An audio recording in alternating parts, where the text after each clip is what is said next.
Good morning, students. Okay, today we'll see one problem on reaction turbine.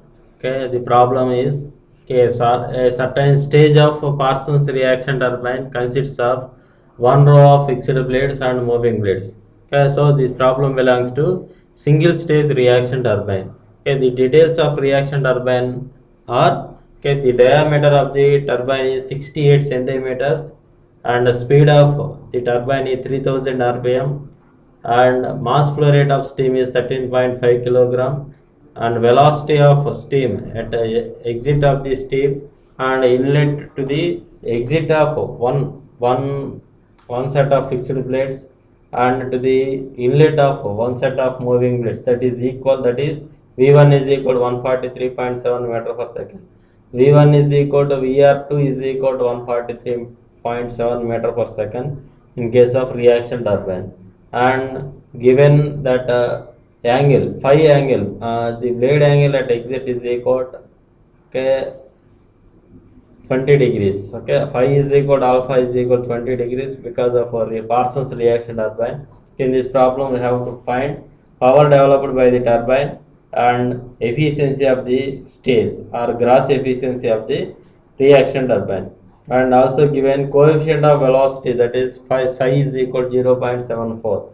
That means 0.74 is the loss of relative velocity, and conversion of heat energy into kinetic energy is 92%, 0.92. Okay, from the given data we can easily find the blade velocity u is equal to pi dn by 60 and diameter is given, that is 68 centimeters in meters. If you convert 0.68 and rpm 3000 rpm is given, okay, divided by 60, okay, 106.8 meter per second. And by the given values means v1 is equal to vr2, v1 is equal to vr2 is equal to 143.7 and u is equal to pi dn by 60, 106.8 meter per second, and phi is equal to alpha is equal to 20 degrees. You can easily complete the combined velocity triangle by taking the suitable scale. You can easily complete the combined velocity triangle by drawing the u line and by making this alpha line and phi line, and by extending this line up to vertical and extending this u line horizontally. In that manner you can easily complete the combined velocity triangle, or by applying the trigonometric rules also you can easily calculate the remaining required velocities from the combined velocity triangle. Okay, power developed by the turbine we have to calculate in this problem, that is mass flow rate of steam into vw1 plus vw2 into u divided by 10 cube. Okay, the mass flow rate is equal to the 13.5 that is given in the given data, and vw1 plus vw2 from the combined velocity triangle, that is 165 into 106.8 divided by 10 cube.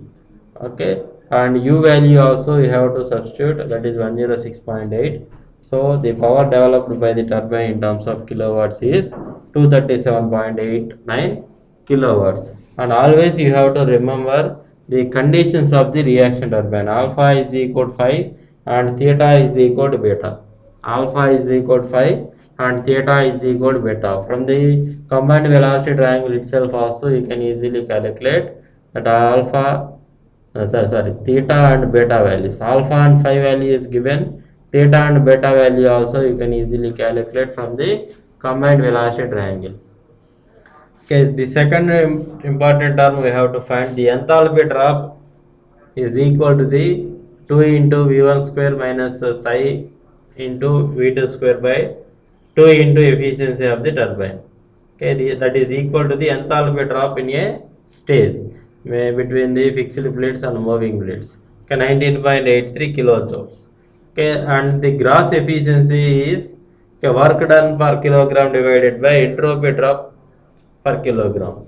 Okay, if you calculate this for per kilogram, or if you calculate this for 13.5 kilogram, both are same. Okay, work done is 165 into 106.8, this one. Okay, divided by 19.83 into 10 cube.